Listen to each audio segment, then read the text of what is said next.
I had the privilege of having breakfast with Paul and our guest, and this is going to be fun. Challenging, interesting, but fun. He is the principal of St. John's College, Durham University. There are 16 colleges at Durham, as at Oxford and as at Cambridge. Durham University is the number 3 rated institution of higher learning in Great Britain after Cambridge and Oxford. He's had a fascinating life as a scientist, becoming a Methodist minister, and has written a lot of books. Delightful guy. His wife is a Methodist pastor. They have 2 children. And he's come all the way from Durham to spend this time with us. Please welcome Dr. David Wilkinson.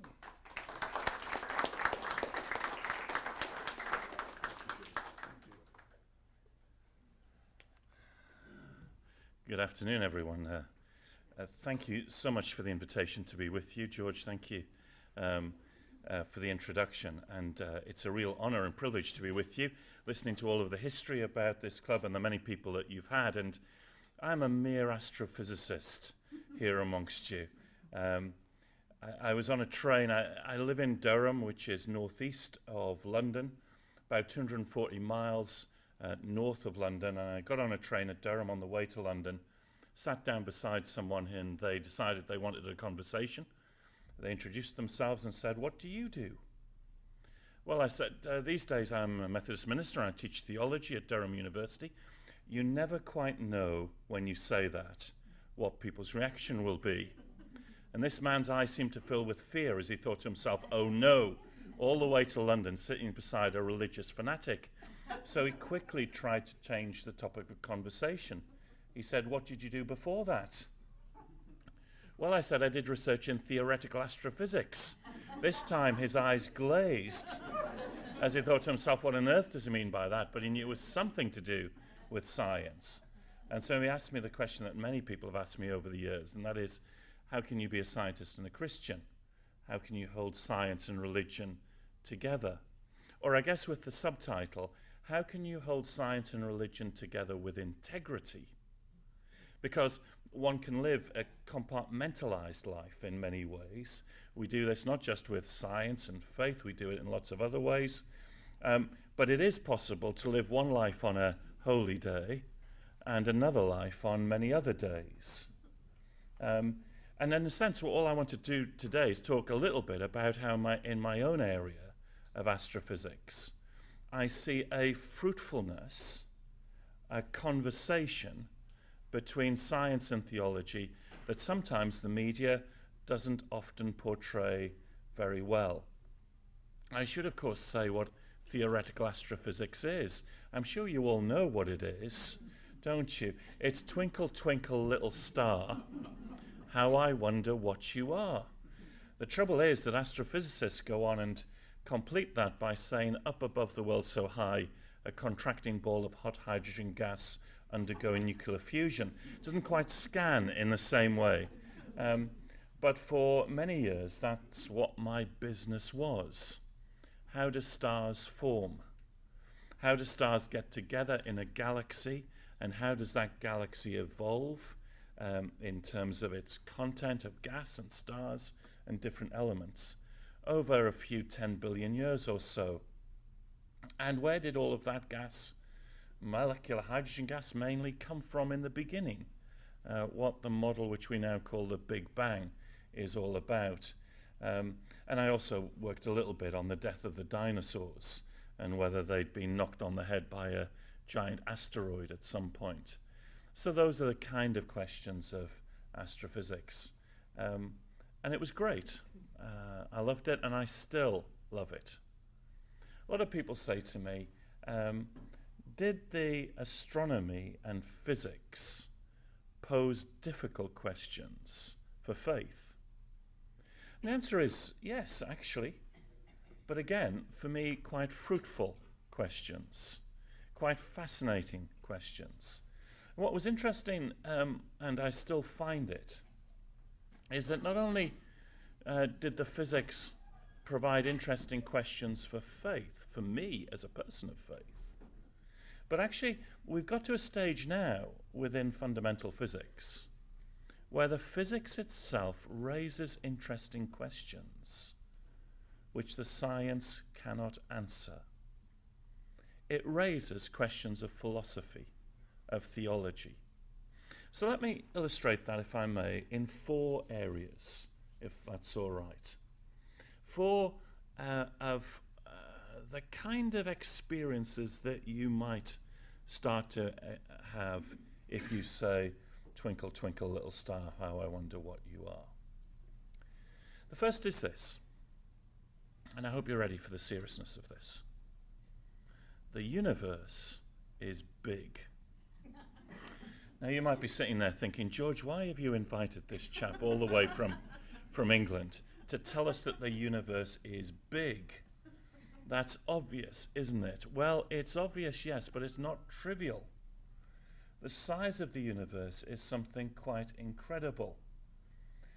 Douglas Adams, in his brilliant The Hitchhiker's Guide to the Galaxy, began with the words, "Space is big, really big. You just won't believe how vastly, mind-bogglingly big it is. You thought it was a long way down the road to a chemist, but that's just peanuts to space." Now imagine for a moment I hold in my hand a peanut. And let's say that the peanut represents the sun. On that kind of scale, a grain of salt on the surface of the peanut would represent the size of the Earth, just about. You got that?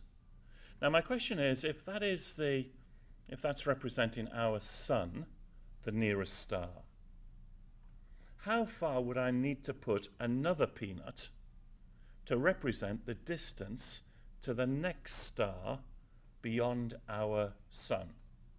So our nearest star beyond the sun. Would it be with this table here, right in front of me? Would it be right at the back? Well, actually, I'd need to go about 240 miles to put that peanut to represent the distance to the nearest star. That's something about the scale of the universe.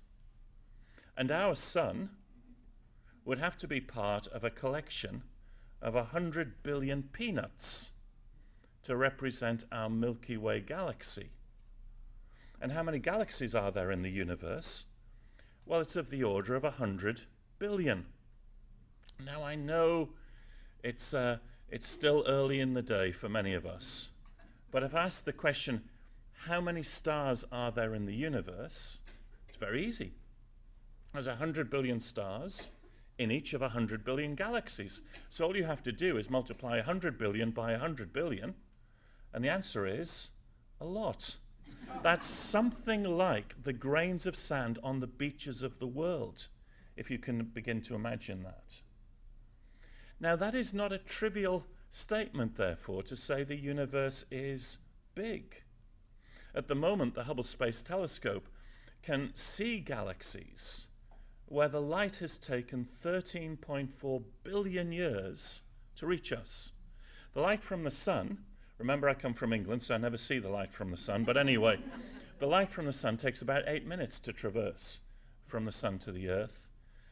We're seeing galaxies where the light has taken 13.4 billion years to reach us. And of course that means that we're seeing those galaxies 13.4 billion years ago when the light set off. So you see the scale of the universe in space and in time. And that size of the universe, which I don't know what San Diego's like, but certainly in England we rarely see because of street lighting.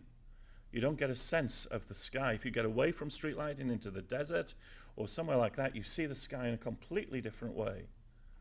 We've lost that sense, I think, of awe.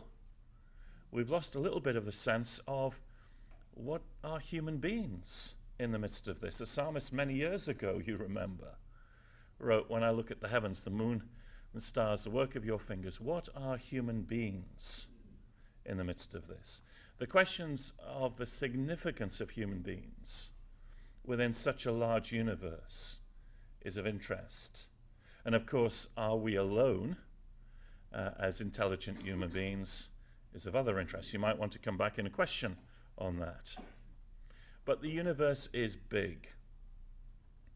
Let me move on to something a little more profound, if that's not profound enough. And that is the second thing that strikes me, is that the universe is intelligible. It's ordered. Just a few months ago, a physicist in Durham University came up to me and with tears in his eyes hugged me in the street. This doesn't happen very often, and it certainly doesn't happen between physicists. And the reason that he did that was it was the day of the announcement of the discovery of the detection of gravitational waves. Now, 100 years previously, Albert Einstein had given a brilliant explanation of what gravity was in a theory called general relativity. Einstein said, in order to understand the universe, imagine that the space and time are rather like a stretchy fabric. And this space-time, this stretchy fabric, can be distorted by the presence of large mass. So if you imagine a rubber sheet and you put a bowling ball in the midst of it, and the sheet is no longer flat, it becomes warped or curved. And that is a brilliant description of gravity. It works just about everywhere, and it works beautifully. Now, said Einstein, just imagine, he said, imagine a catastrophic collision, rather like two black holes, very heavy objects banging into each other. What would happen? Well, said Einstein, you get little ripples on that sheet moving out through the universe, rather like if you threw a big rock into a pool of water and you see the little ripples moving out, and they'd get fainter and fainter as they move through the universe. And then Einstein said this would happen, but by the way, be so faint you'll never see it. Then just a few months ago, we saw it. An incredible experiment called the Advanced Ligo experiment. It had two laser beams, 90 degrees to each other. You sent a laser beam in one direction onto a mirror, it came back, sent a laser beam exactly the same distance, 90 degrees, to another mirror, came back. You combined them and see whether the distance was exactly as you expected it to be. And what happened was that as two black holes collided, billions of years before and billions of light years away from us, these little ripples moved through the universe and they distorted space-time of one of these laser beams. In fact, they stretched space by just a little amount. A fraction of the size of a proton was the effect. And we were able to see it.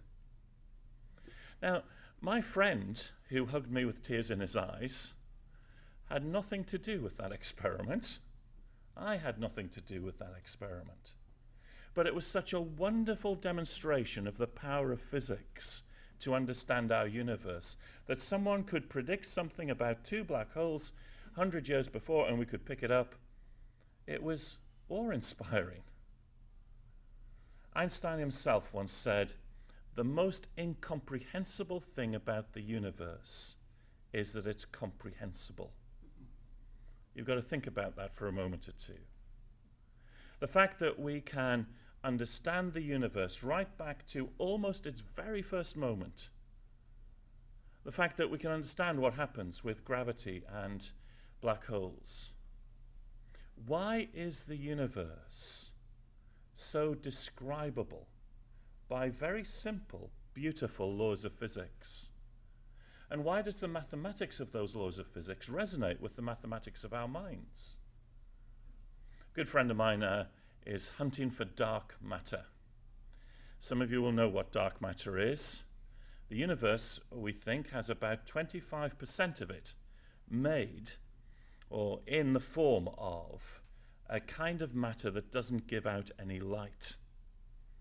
And he spent most of his working life trying to figure out what this dark matter is.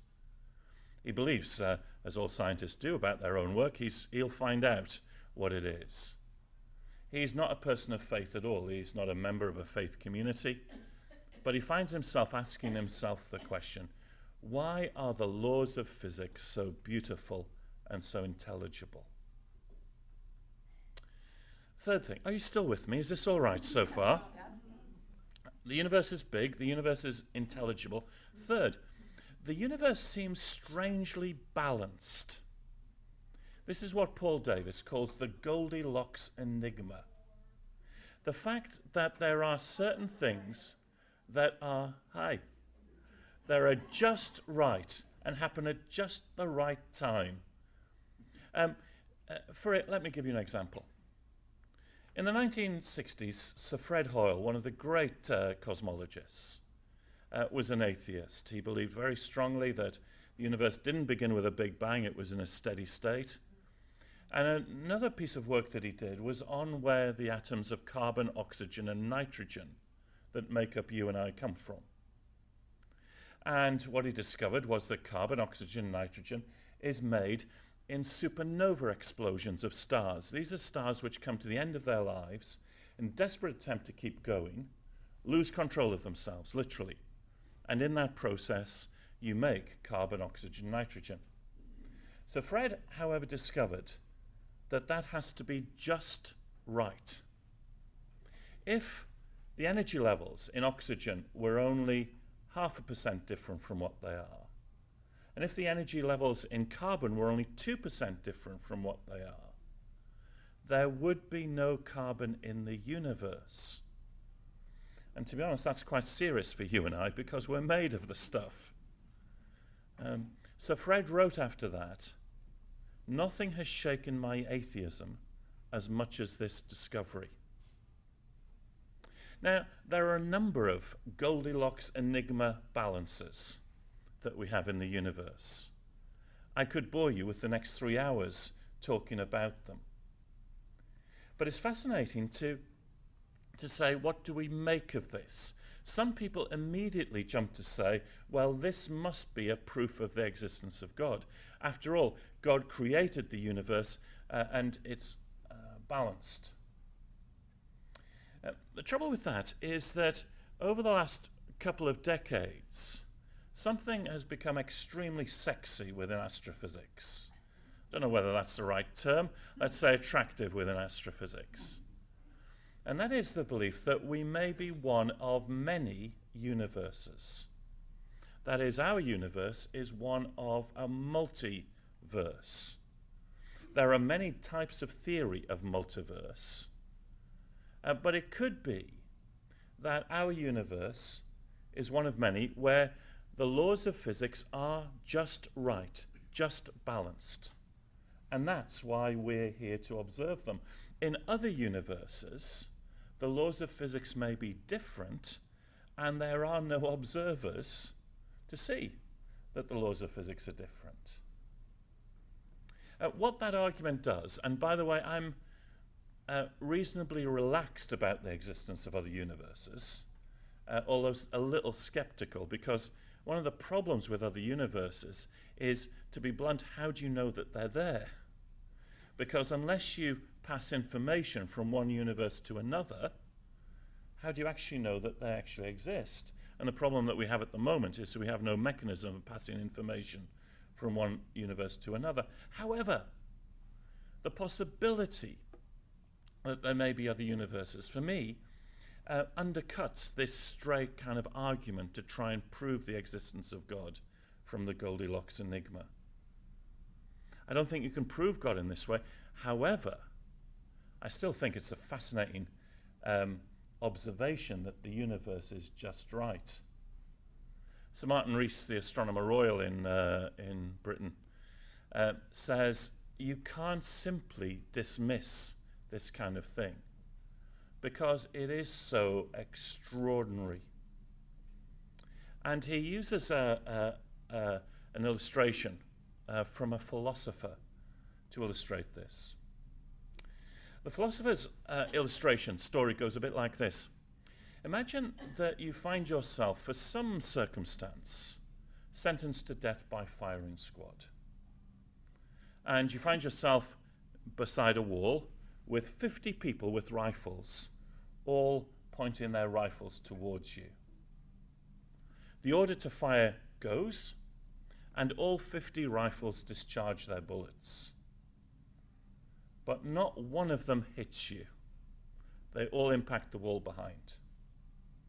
Now, says the philosopher, in such a situation, you could say, well, I was pretty lucky this morning, and walk away and not think anything more about it for the rest of your life.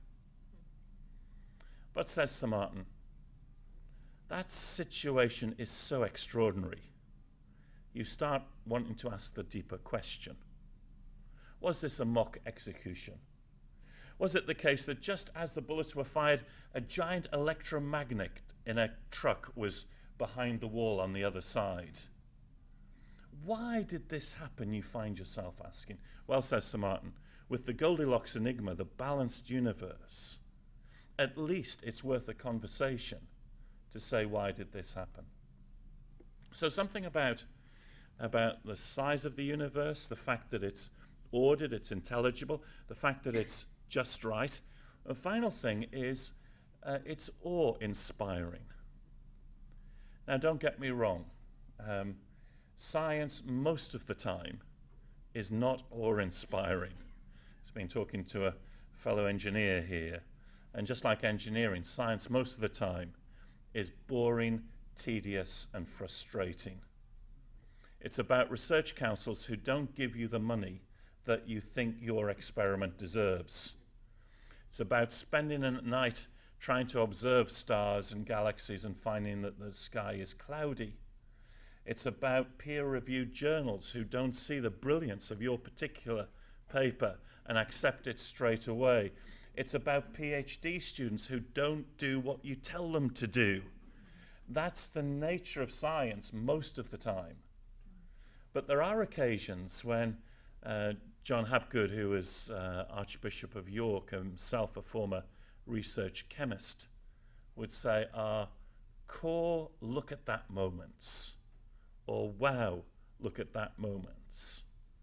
Or if I'm here in the States, wow, that's awesome moments. When you see not just the beauty of the heavens, but underneath that complexity, the laws of physics which are elegant and beautiful, and actually more simple than you ever thought them to be. Those, I think, are core look at that moments. And so, from my own experience in astronomy, there's something about those four areas to highlight which have resonated with a belief in a creator God. And certainly for a number of my colleagues, those particularly who are not religious, have been sources of fascination and conversation about human significance in the cosmos. Just hold on a moment, you say.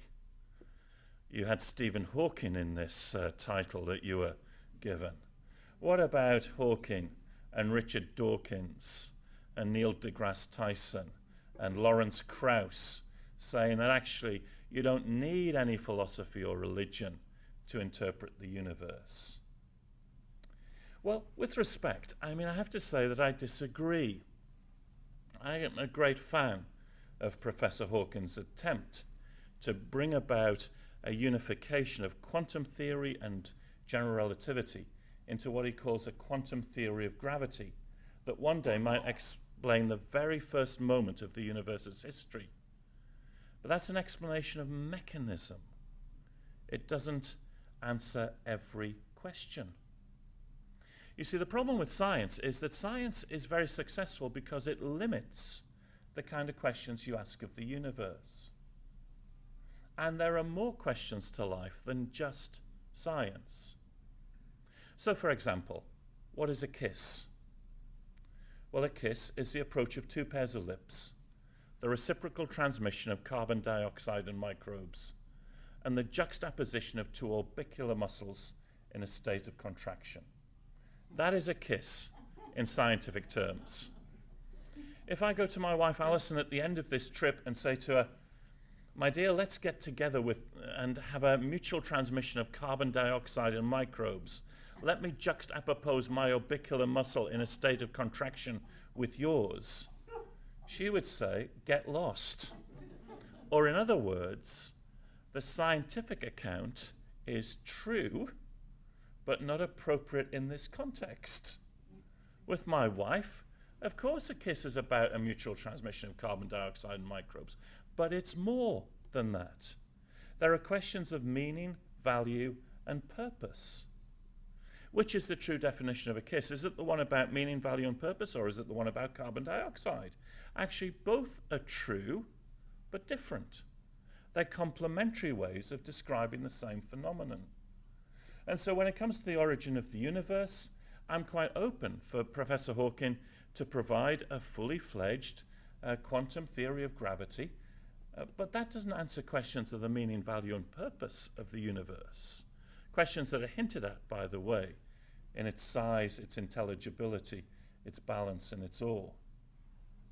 But the final thing, if I may, and I'm sorry if I'm going on too long, the final thing I might want to say is, particularly to take issue with Professor Dawkins on this, because Professor Dawkins seems to set up a false comparison by saying often that science is about fact, but religion is simply about faith.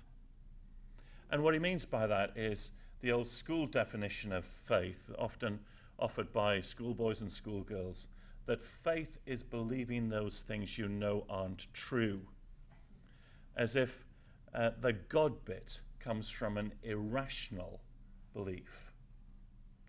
The trouble with that is it's far too simplistic, both to the practice of science and, I think, to the world's major faith communities. Science is full of faith, if you think about it. Science takes evidence, but then it has to exercise judgment on that evidence. You have to create models.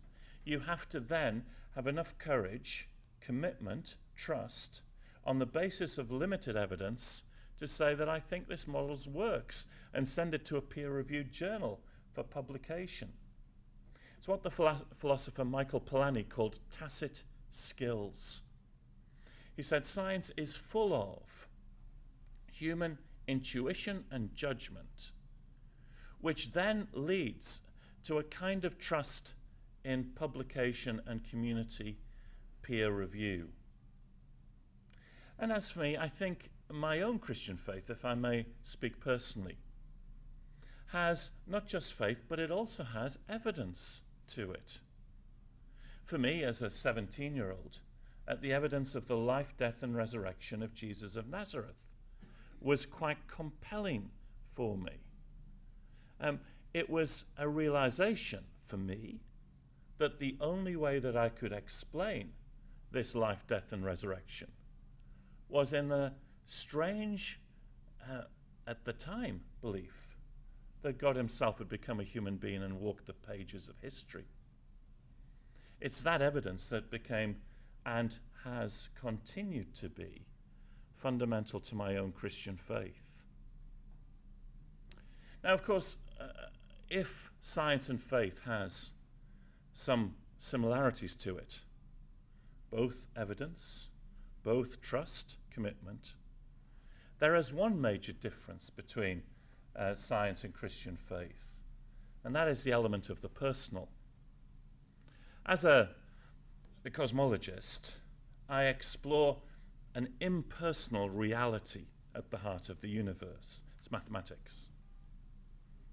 Within Christianity, there's the claim, as with other major faith communities, that at the heart of the universe there is someone who is personal.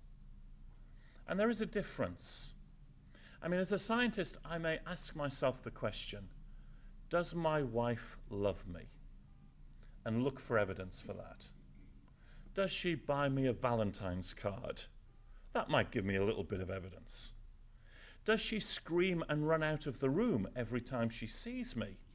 That might give me evidence of the opposing view. But ultimately, when it comes to whether I know that my wife loves me, it's not until I'm prepared to risk myself into a relationship that I actually find that love is real. It's something that goes beyond the simple scientific evidence into a trusting relationship. My friends, what I've tried to do is, in a very short time, take you through the universe, take you through multiverse, and touched on quantum theory and through Dawkins and Hawkins. I would normally take, a little longer, about 15 hours to do this. So forgive me if I simply stop there and invite you for comment, question, discussion. Thank you, George, very much.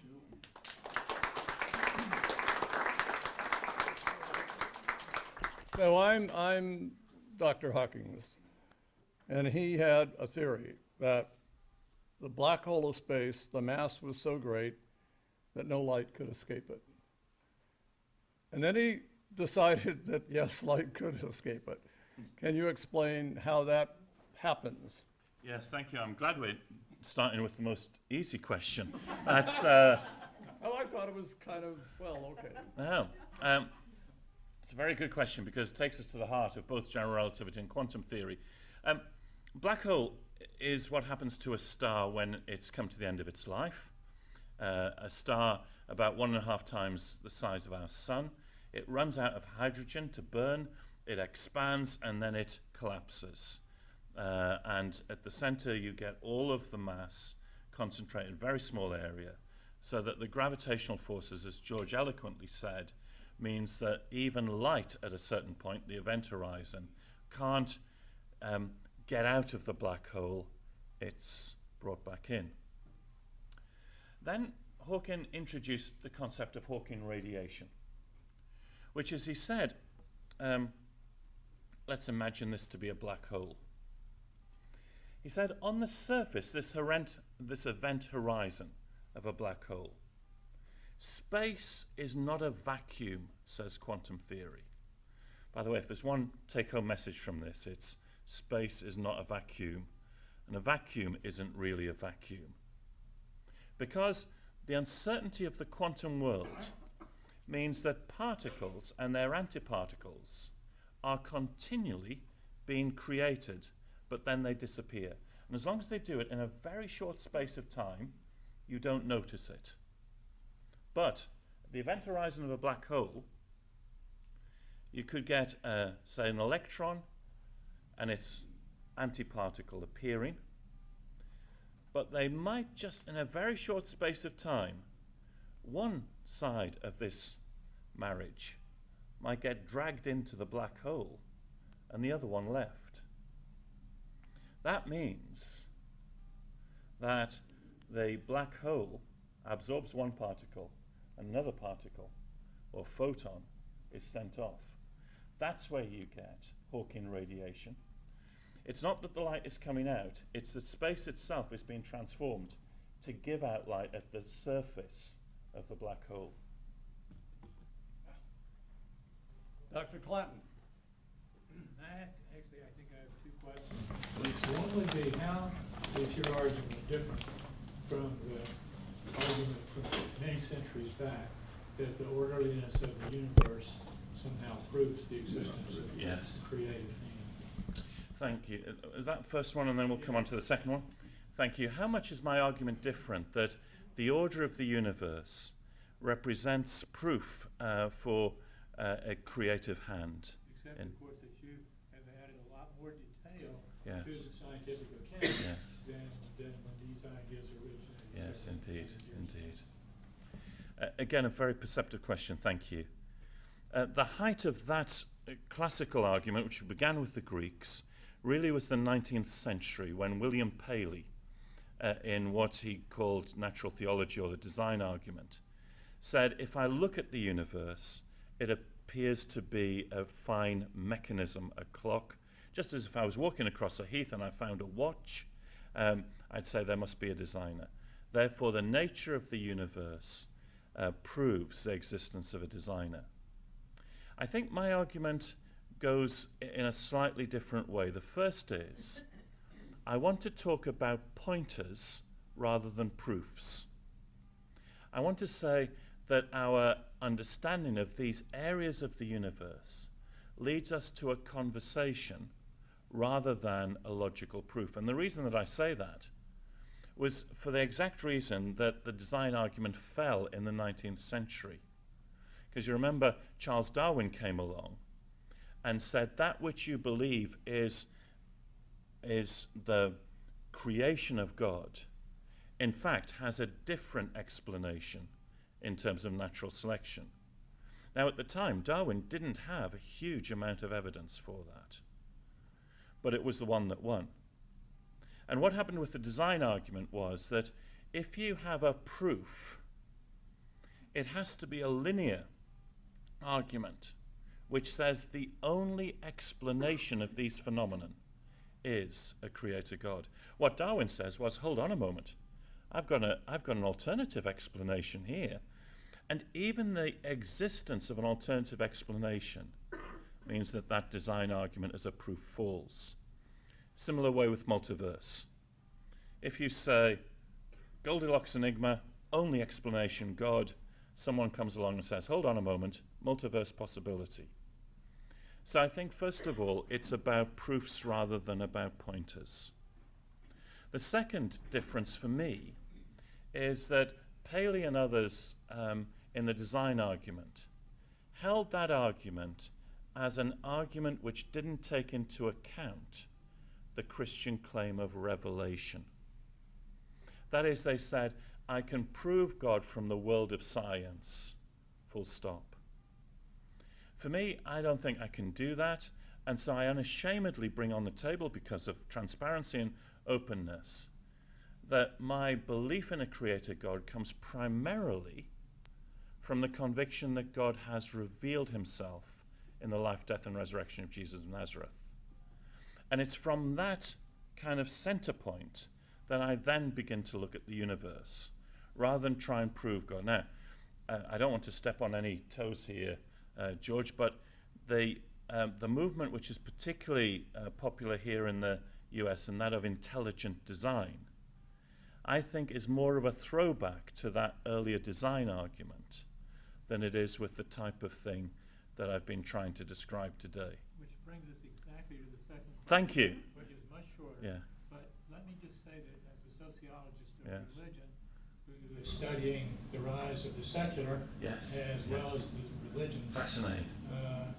it just seems to me that the mainline denominations are not going to deal well with secularization as long as they remain primarily fundamentalist in their self-presentation and in their language, to the point where a person who's not a fundamentalist is not welcome in those communities. So I believe that if the mainline churches don't deal honestly with fundamentalism, and at least let people know you don't have to be a fundamentalist to join our church, that they're doomed. I agree with you completely, and you will know more of this than I do. But I think the problem of fundamentalism is that it locks you in to certain belief systems which are very fragile. And once you knock out one of those strands, the whole system begins to unravel. I think there is a way to be authentically, within my own Christian tradition, authentically biblical, and have joy in the received accounts, and yet not move to six-day creationism, for example, which, as you well know, is really a 20th century movement, beginning here in the culture wars in the States. And I hear so many Christian groups talking about how people have always believed in six-day creation, which is not the case. And sometimes history helps us to dethrone fundamentalism. Philosophy helps us to dethrone fundamentalism. So, sorry, I had a fascinating guest for the last year who's a Muslim philosopher from Turkey who came and we worked together for a year. His argument, which I think is quite powerful, is that within certain strands of Islamic education at the moment, the philosophical tradition, which was so important to Islam, has been dropped. And without philosophy as part of the education, you quickly fall into fundamentalism. History and philosophy are really important parts of and indeed sociology. Yeah. Yes, Carol Waltz. Back to astrophysics. Please. I have a very vague understanding of anything quantum, but I've just been exposed to Edgar Mitchell's, the former astronaut, theories and proposals about quantum holograms, and wondered if you, as an astrophysicist, have looked into that. I'm sorry I haven't. However, let me just respond a little bit. And that is, don't be worried if you're vague about quantum theory. That's not a bad thing to be. Niels Bohr, the founder of or one of the founders of quantum theory, said, if you think you know what quantum theory is truly all about, then you don't. It's surprising and it's worrying. However, if I may, let me just go into quantum theory, and not holograms as such, but one of the surprising features of quantum theory, which is togetherness in separation. And this is very important because at the heart of a little bit of Professor Dawkins or Hawkins' work is what's called scientific reductionism. The belief that if you reduce a system to its constituent parts and you understand its constituent parts, then you understand the whole system. And quantum theory says no, actually. You've got to understand the system as a whole. That even when particles seem to be separated in distance, in fact, they're still entangled with each other. And you cannot simply take a quantum system and ignore the presence of the observer, because the observer is part of that system. Now, a friend of mine, John Polkinghorne, used to talk about quantum theory as breaking the tyranny of common sense. I like that, actually.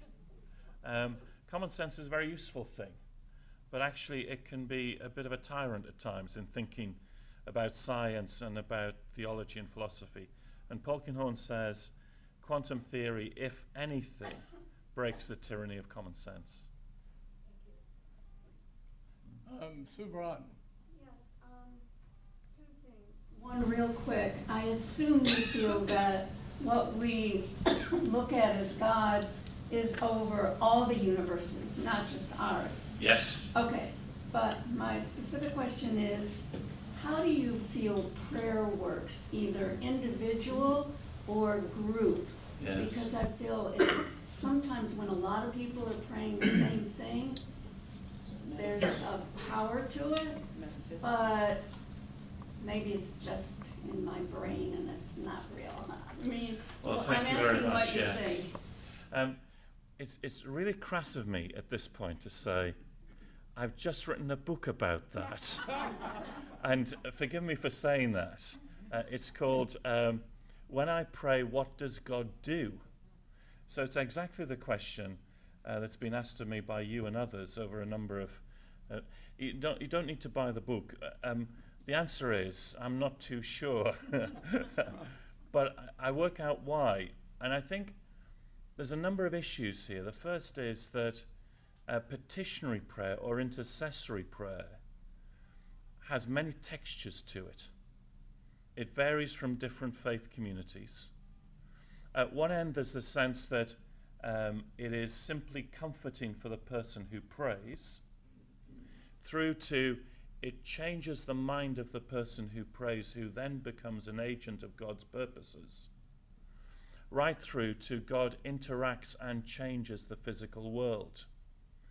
We would often call that miracle or sign or wonder. And what I try and do is to defend scientifically the possibility that God may interact with the world in new and different ways.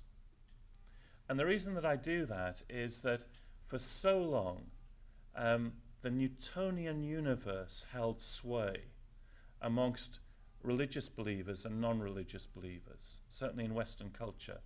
And that was that the universe was a bit like a clock, a mechanism, and that therefore the divine perfect clockmaker couldn't poke his finger into the perfect mechanism of the clock.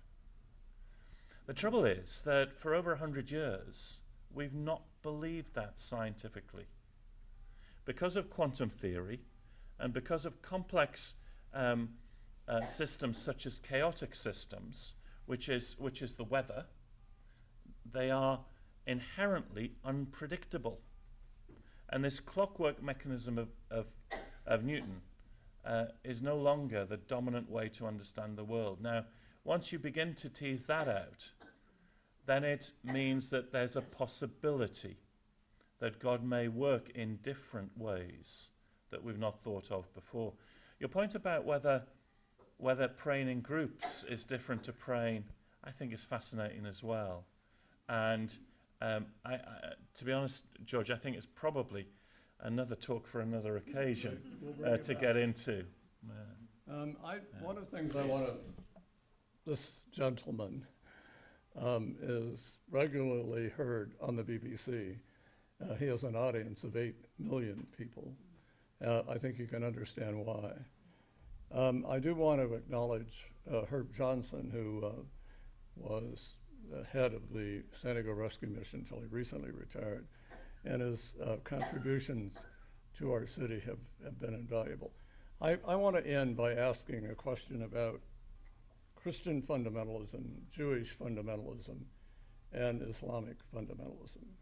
And how do you see that? And what are the parallels? Thank you. It worries me greatly that much of our focus has been on Islamic fundamentalism. I think there are parallels, which is a neglect of history and philosophy. I think there is a way of mistreating Scripture and not reading it as it was meant to be read. But it's the way that fundamentalism interacts with culture at the time and the political and socio-economic circumstances at the time that leads to it developing in different ways. Now, this isn't my area, and I will defer to those who know more about it. But the worry specifically for me, George, is the way that then science is either, first of all, demonized, or second, corrupted or used for purposes that it wasn't meant to be used for. So in my own very small area of this, as you might expect, when I write about these things, or I'm on the radio, I get a large mailbag or email inbox of those particularly who disagree with me that I don't believe in a 6-day creation. The difficulty with that is if you begin to argue science with folk who hold this worldview, it's rather like two ships passing in the night. And that's because the method of science is slightly different. 6-day creationism says, I know what the answer is. I'm going to assemble arguments to get to that answer. What we might call normal science says, I might broadly know what the answer is, but I'm going to let the argument shape much more the answer that I come to. And so I don't get involved in talking science about carbon dating or the age of the universe because we're actually not able to talk to each other. The way that I think we have to approach it is by sitting down and reading the scriptures together and saying, let's talk about these scriptures together and what they mean. That's a very inadequate answer, but I see lots of parallels, and I'm worried about the status of science in this. And you do get the last question. I'd like to hear Mr. Gallows' question as well. Why do you think, I went to San Diego Museum of Art, Natural History Museum, Yes. one of the two, and they had the history of the Dead Sea Scrolls. Yes. And one thing that was clearly and graphically presented was the synergistic, same timing development of philosophy and religion of all the major religions of the world. And the philosophy of thought, the understanding of man, how he fits into the universe were exactly the same, parallel. Why do you think Christianity is superior to Judaism, Islam as it was intended to be, Buddhism, etc.? Yes. Thank and you. they all had their own prophets. Yes, I have. And I have to say that I wouldn't use the language of superior. I think in this area, first of all, I'd have to say that I'm very limited of knowledge of the other faith communities of the world. I know a little bit about Judaism. I know a little bit about Islam.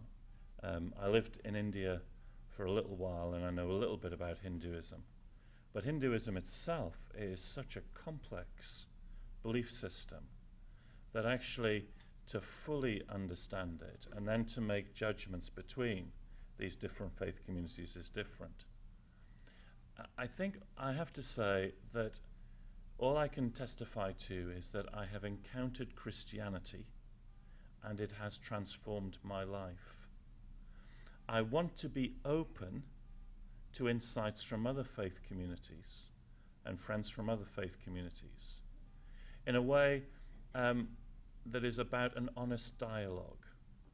So I don't believe that the way that I engage with people of other faiths is to try and find some common ground at the most basic level which simplifies everyone's faith beliefs. As if, as a Christian, I can say to you, well, your faith is a bit like mine. I don't think that really does justice to listening to the other. I think I want to have a robust, friendly conversation, which is, here's what's important to me, here's what's important to you, let's sit down and let's talk about them. And so I can't judge or have the expertise as a scholar of religion to answer the question, forgive me. All I can say is that I encountered Christianity for a whole number of circumstances. And I start there. I can't separate myself from that. I think the difficulty of the value judgment of other faith communities is the outsider looking in has to always listen to the insider as they tell their story. And indeed, the number of research students I have within Christianity and looking at how churches develop in fundamentalism, the importance of those within the movement telling their story is very important to understanding what's going on. Sorry. Would you offer that same counsel to the Republicans and Democrats? Let's express our appreciation.